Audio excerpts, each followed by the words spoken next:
got a big brother out here that's with you today, man. And I'm here for you, man. Don't worry about it, man. I'm here for you, man. I'm sorry about that, man. It gets better later on. Hold on, put this on.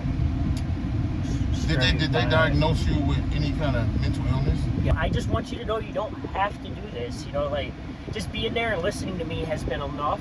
Being out here and struggling the way I have has made me enjoy the littlest things. It could be the breeze and the way that the stalks of grass sit there and sway and move, and you see that ripple effect. Like, that is so peaceful and so calming to me. What's happening, YouTube? Thank you for kicking it with Midwest Street Talk. Make sure y'all go ahead, subscribe, and hit the like button. And for those who choose to help me help others, there's a GoFundMe link in the description. Now here's.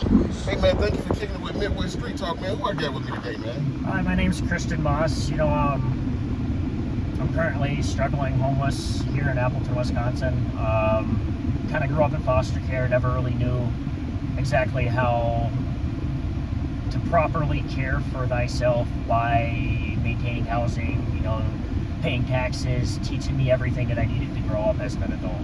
No one never showed you that. No one never showed me that. The foster care system just showed me how to. So, picking up where we left off,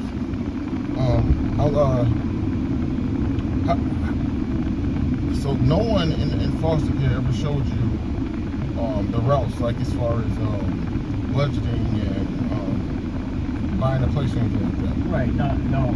I mean, not all foster parents are bad. Right. I'd say 8 out of 10 of them are in it for the money, not the child's, you know, welfare and needs. Yeah.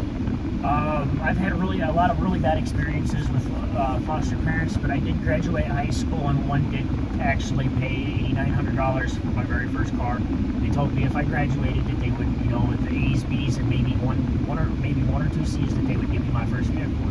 Man, that's dope. They stuck to it, so, you know, and I still stay in contact with them to this day. That was easy work for you, though.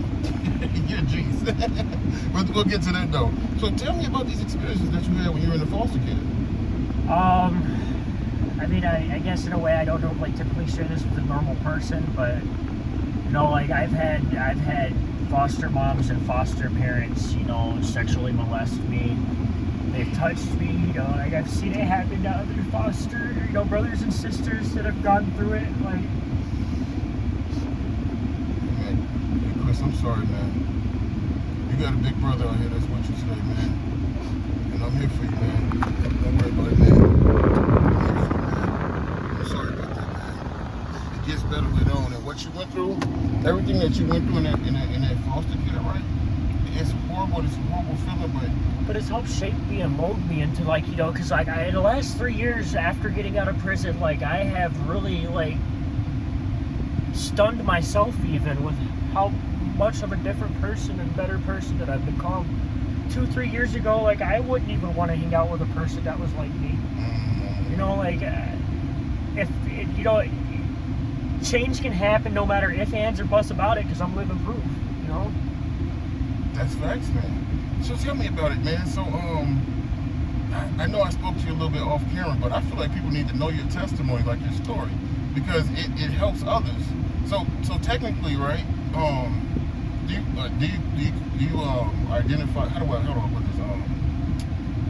this? Did they diagnose you with any kind of mental illness? Yes, I've been diagnosed with PTSD, manic depression, anxiety, and from past drug usage, it's not been diagnosed, but I'm pretty sure that I might be borderline schizophrenic. Okay, and they also try to say you had autism. Well, I've been diagnosed with autism since the age of 6. I didn't start speaking a single word until I was 6 years old. Okay, but now here you said, a genius. You can turn a BMX bike inside out. You've conquered obstacles that people said you wouldn't conquer, and here you are giving me straight eye contact and opening up. I mean, I would say that's a heck of a jump, bro. You know what they say, when life gives you lemons, make it tequila sunrise, man. Make it bright, you know? Like, what are some of the things though that help you get here, man? Because man, you're a strong dude. To be honest, I'm not even gonna lie. There's quite a few days that I look back on in these past few months that, like, I don't know how I made it through that day without, like, just feeling like my head was gonna crack open. You know, and I think back on it now, and I know for sure that the man upstairs gave me that little bit of strength that was needed to get through that day and into the next so that I could start anew. You know? So you give credit to the man upstairs? Yes, 100%. God has definitely been present in my life in the past, couple weeks just to kind of, show me that with good faith comes good rewards. Mm-hmm. Because there's been a few people, including you, that in this last week I've had 5 or 6 different, very kind, generous, genuine people literally just come up to me just to pet my dog, and I wouldn't ask them for no need, no nothing, and they'd ask me a little bit of my story, and then they'd just disappear and come back and be like, hey, you come out to the car, and I'd be like, and before we even get out there, before the trunks even popped, I'd be like, no, you guys, you don't, I just want you to know you don't have to do this, just being there and listening to me has been enough. Being out here and struggling the way I have has made me enjoy the littlest things. It could be the breeze and the way that the stalks of grass sit there and sway and move, and you see that ripple effect. That is so peaceful and so calming to me. My girlfriend has been 100% my number one fan. She has been the whole reason that I've got my addiction under control. She's the whole reason that I'm still breathing and still, alive, because if not, I don't know if I would have had anything left to fight for. And don't forget the pretty girl. Yeah, I got my little daughter. I rescued a dog about 6 months ago and chose to come back to being homeless because of rumors to my case managers for housing saying that she got beat. If you ever beat her, just know that, you'll totally be able to tell that that's not the case, because she stuck up my butt. I can't even poop in peace. But she's definitely not an abused dog, by the way. No, I met her a couple definitely times. not. Dude, she came from an abused background and had a lot of different reactions to sudden movements or loud noises, or I dropped something on the floor and she would yelp, or she would show signs of abuse because of the background that she was from. But now you couldn't even recognize the dog I got 6 months ago. But they told me I could have kept my apartment if I were to get rid of my dog, and after spending $600 on her to get her into good health, and just the connection that we have, the imprint that we've had on each other, has been something that I've never felt anything before with another animal, because she literally looks at me and I can just see the love in her eyes, the affection, and I've always helped out the wrong people, and it's set me back to square one every single time, and I know I can help this little girl, and she's gonna love me forever, I like that, man. You see, as you guys see, it's 2 girls over there that makes him smile from ear to ear. I wouldn't be going through this situation. When I see this smile sometimes, even feeling it myself, it makes me realize that I'm stronger than I give myself credit for. That that these 2 wonderful little girls I have in my life believe in me, care for me as much as I care for them.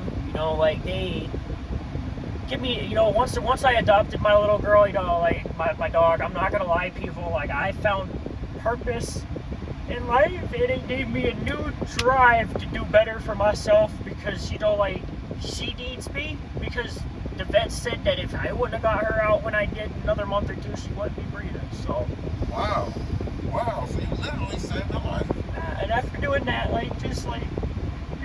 for me to get rid of her would be like me to get rid of my own daughter. Up for adoption or something. It just doesn't feel right. Yeah, man. I'm so glad you got that joy, man. I told myself I'd never go homeless again. I said I'd rather jump off a bridge than deal with this. And here I am, months after saying that, man. Joyously doing this for those two people over there, and myself as well. Yeah, but you're holding it down, man. I mean, you know what? You recently just had a situation where does the pet store kind of look out for at times, or do they watch her for you when she's not around, or? Not really. Oh, But I'm currently trying to get her to become my emotional support animal, officially.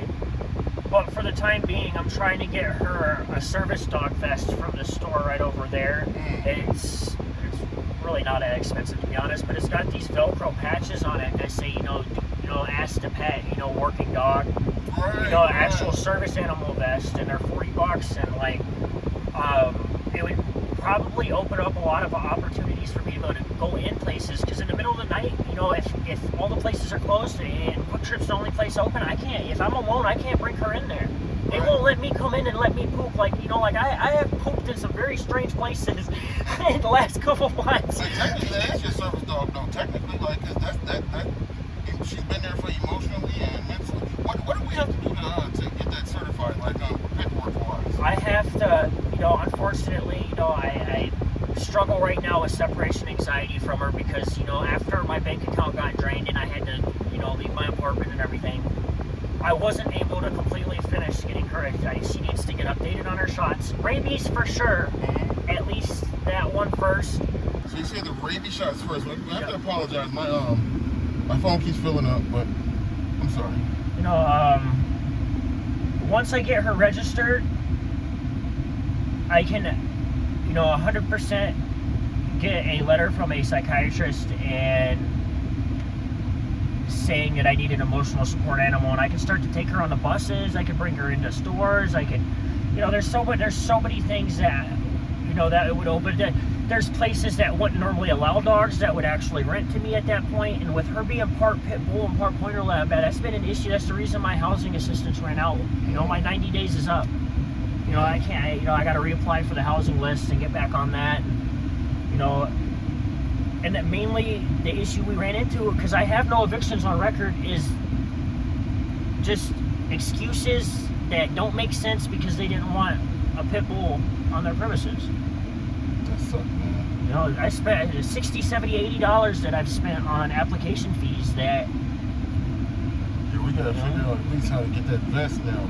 But at the same token, what I want to do is, if you have any form of Cash App or something, if you don't mind, like something I could post on your video, so you know, if supporters, if they generally want to help out, you know, his support vest is nothing but $40. I'm not sure he'll have to pay some money for the tags and a few other things. So you know, whatever you can give will help, because I've actually witnessed this guy out here, and he sacrificed Popeye meals for his dog. His dog didn't have anything to eat, and he was giving his dog the chicken. He's nibbling on the biscuit over here. This guy, like, this dude has a kind heart. He makes sure his dog and his girl is fed. Whatever y'all can do, he's not on drugs or anything. He's a clean guy, so whatever you guys can do would definitely help, and I surely appreciate it. And if so, like, even if it's just you guys, like, you know, like, sending the money to him so that he doesn't have cash passed through my hand whatsoever. I just need what's needed, not cash for what's wanted. You know, like... And we'll do a video with an update video going to get the dog vest and all that too. Yeah, even do a video of me putting it on her. Yeah. That'll be dope. So let me, for the people that might want to know, do you mind if they meet your girl and then we meet the dog as well next? Yeah. I mean, I think we could do that. Yeah, and then you'll be right here for the interview, like, you know, Like I could sit here with her. Yeah. Okay. I don't expect you to go anywhere. That's your queen. Well, So, I mean, it's just she could be a little uncomfortable from sometimes. No, like, definitely whenever, like, questions come arise, because, like, she's... I don't know, like, I try to ask her questions all the time, and I get shut down with the, you know, the topic switch. Like, oh, hey, whoa, look at this, you know, like... That's dope, man. I let it go, but I still peep it, though, you know? Hey, yo, man, this dude got some beautiful energy, man. Even if you could put some words of encouragement in the comments, Or man. even prayers upstairs. Prayers, all of that, man. Everything's needed. This is my man, Chris, again. And, man, Chris, man, I super appreciate your interview. Man, thank you for kicking it with Midwest Street Talk. Yeah. And look, I usually have some of the interview, the music come on, so let me see you do a little dance real quick. The music's on right now. Yeah.